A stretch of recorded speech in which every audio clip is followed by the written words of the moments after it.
माघ महात्म्य 24वां अध्याय।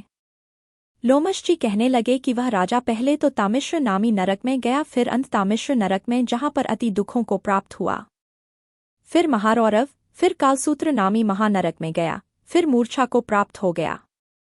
मूर्छा से चेतना आने पर तापन और संप्रतापन नाम के नरक में गया।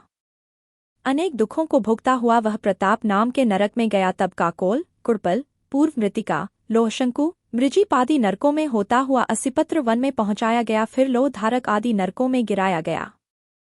भगवान विष्णु के साथ द्वेष करने के कारण वह 21 युग तक भयंकर नरकों की यातना भोगता हुआ नरक से निकलकर हिमालय पर्वत पर बड़ा भारी पिशाच हुआ।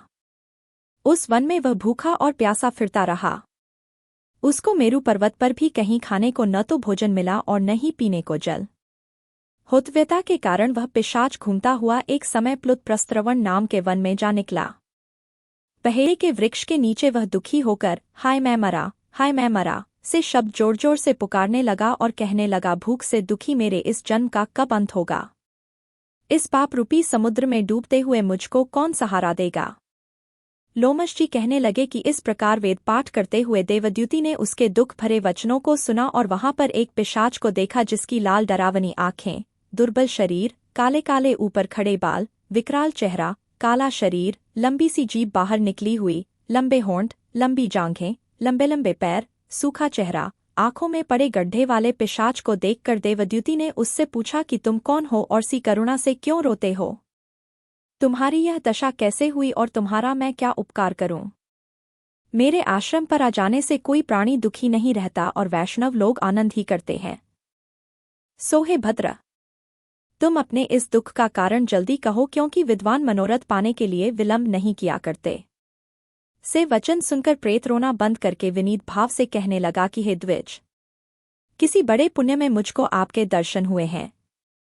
बिना पुण्य के साधुओं की संगति नहीं होती। और फिर उसने पहले जन्म का वृत्तांत कहा कि भगवान विष्णु के द्वेष के कारण मेरी यह दशा हुई है। जिस हरि का नाम यदि अंत समय में मनुष्य के मुख से निकल जाए तो मनुष्य विष्णु पद को प्राप्त होता है, जो सबका पालन करता है, उसी से मैंने द्वेष किया। यह सब मेरे कर्मों का दोष है। जिसकी ब्राह्मण तप द्वारा प्रार्थना करते हैं, ब्रह्मादि देवता, सनकादिक ऋषि जिसको मुक्ति के लिए पूजते हैं, जो आदि, मध्य व अंत में विश्व का विधाता और सनातन है, जिसका आदि, मध्य और अंत नहीं है, उस भगवान के साथ मैंने द्वेष किया। जो कुछ पुण्य किए मैंने पहले जन्म में किए थे, वह सब विष्णु की द्वेष रूपी अग्नि में भस्म हो गए। यदि किसी प्रकार मेरे इस पाप का नाश हो जाए तो मैं भगवान विष्णु के सिवाय किसी और देवता का पूजन नहीं करूंगा। विष्णु भगवान से द्वेष करके मैंने बहुत दिनों तक नरक यातना भोगी और पिशाच योनि में पड़ा हूं। इस समय मैं किसी अच्छे कर्म के योग से आपके आश्रम में आया हूं, जहां पर आपके सूर्य रूपी दर्शन ने मेरे दुख समान अंधकार को दूर कर दिया है। अब आप कोई सा उपाय बताइए जिससे मेरी यह पिशाच योनि दूर हो, क्योंकि सज्जन पुरुष उपकार करने में देर नहीं करते हैं। देवद्युति कहने लगे कि यह माया देवता, मनुष्य, असुर सबकी स्मृति को मोहित कर देती है, जिससे धर्म का नाश करने वाला द्वेष उत्पन्न हो जाता है। जगत के उत्पन्न करने, रक्षा करने और नाश करने वाले जो सब प्राणियों की आत्मा है, उनसे भी लोग द्वेष करते हैं। जिनके अर्पण करने से सभी कर्म सफल होते हैं, उनकी भक्ति से मुख मोड़ने वाले मूर्ख कौन सी गति को प्राप्त नहीं होते। चारों वर्णों का वेदोक्त हरि का भजन करना ही उत्तम है, अन्यथा कुमार्ग में चलने वाले मनुष्य नरक के गामी होते हैं। इसी कारण वेद विरुद्ध कर्मों को त्यागना चाहिए। अपनी बुद्धि से बचे हुए धर्म के मार्ग पर चलने से मनुष्य परलोक के पद का भी नाश करते हैं। वह वेद, देवता और ब्राह्मणों की निंदा करते हैं। झूठे मनकल्पित शास्त्रों को मानने वाले नरक में जाते हैं। देवाधिदेव विष्णु से विमुख होने वाले नरक में जाते हैं, जैसे द्रविड़ देश का राजा नरक में गया। इस कारण इनकी निंदा नहीं करनी चाहिए और वेद में न कही गई क्रिया को भी नहीं करना चाहिए।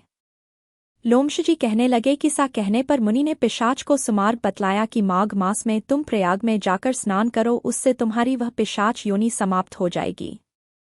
माघ मास में प्रयाग में स्नान करने से मनुष्य पहले जन्म के सब पापों से मुक्त हो जाता है। वहां पर स्नान करने से मुक्ति प्राप्त होती है। इससे बढ़कर और कोई प्रायश्चित नहीं। संसार में यह मोक्ष और स्वर्ग का खुला हुआ द्वार है।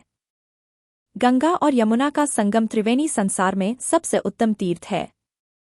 पापरूपी बंधन को काटने के लिए यह कुल्हाड़ी है। कहाँ तो विष्णु, सूर्य, तेज, गंगा, यमुना का संगम और कहाँ यह तुच्छ पापरूपी तृण की आहुति। जैसे घने अंधकार को दूर करने वाला शरद का चंद्रमा चमकता है, उसी तरह संगम के स्नान से मनुष्य पवित्र हो जाता है। मैं तुमसे गंगा यमुना के संगम का वर्णन नहीं कर सकता, जिसके जल की एक बूंद के स्पर्श से केरल देश का ब्राह्मण मुक्त हो गया। ऋषि के से वचन सुन प्रेत के मन में शांति उत्पन्न हो गई, मानो सब दुखों से छूट गया हो।